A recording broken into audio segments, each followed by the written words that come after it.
Subway's famous giant foot-long sandwiches are made right before your eyes, the way you want them, a variety of fresh and delicious ingredients. If you're really hungry, nothing beats a Subway. When you're hungry, make tracks for Subway. When you're hungry, Subway, Subway. And yes, we're gonna talk about Subway restaurant. In 1965, 17 years old Fred DeLuca and family friend Dr. Peter Buck, they teamed up to open their first submarine sandwich shop in Bridgeport, Connecticut, originally called Pete's Super Submarines. In 1975, the chain's flagship sandwich, the classic BMT, is first introduced. It is named for the Brooklyn Manhattan Transit System, but later it is referred to as biggest, meatiest, tastiest in advertising campaigns.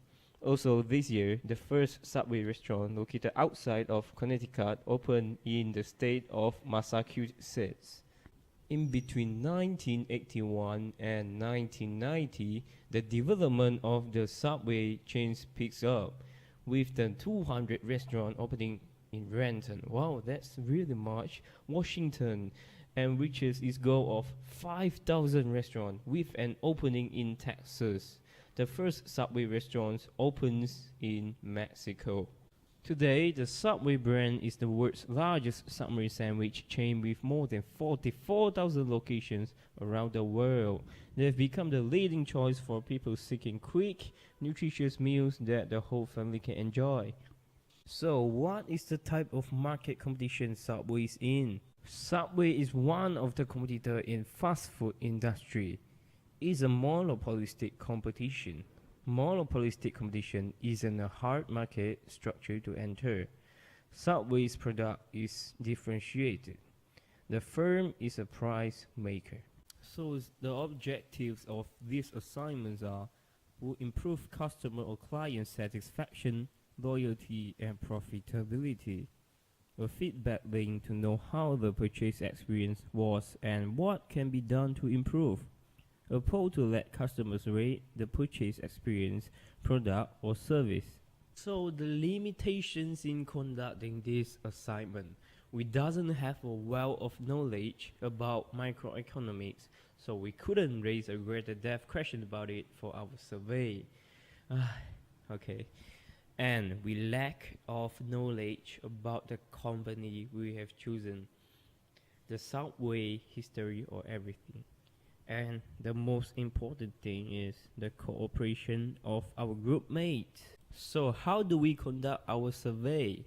First, we create 5 questions about Subway restaurant based on the 5 key determinants of the price elasticity of demand. After that, we print out 15 survey forms. Then we conduct this survey by giving out survey forms to the public and our friends. So the question, why do we choose this method? We chose this method of referring the 5 key determinants of the price elasticity demand is because it is a measure of the responsiveness of quantity demanded to a change in price. If price of a Subway sandwiches goes up, the consumers will replace it with another brand, which is the substitutes.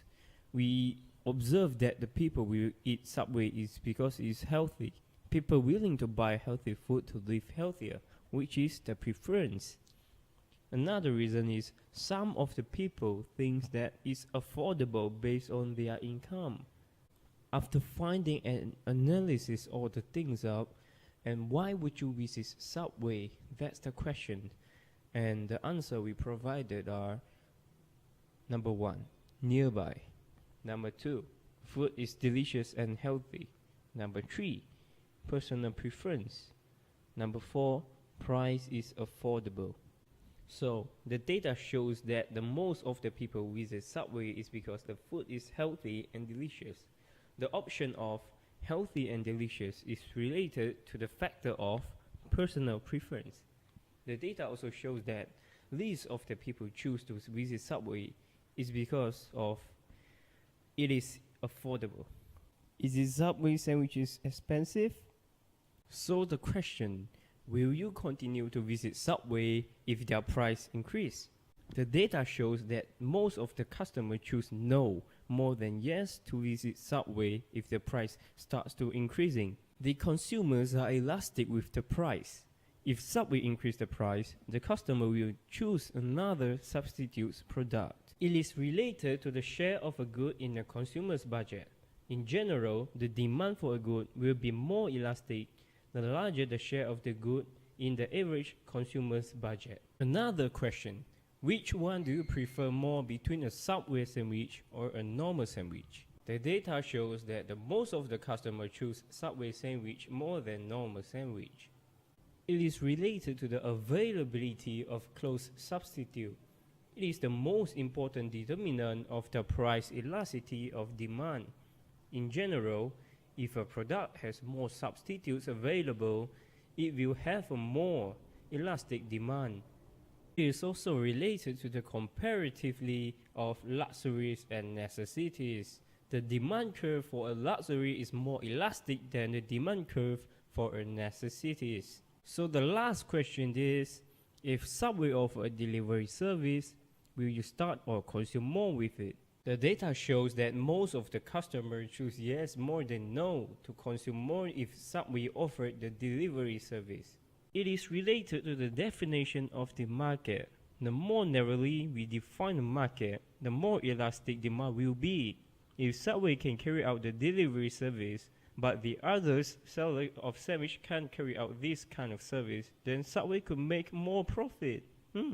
So we need to conclude all the things up by suggestions on how to raise their market sales. Create and maintain favorable attention. Effective marketing, referrals, strong sales skills, and strategic questions are the keys to create favorable attention. Diligent follow-through and above and beyond custom service are the keys to maintain it.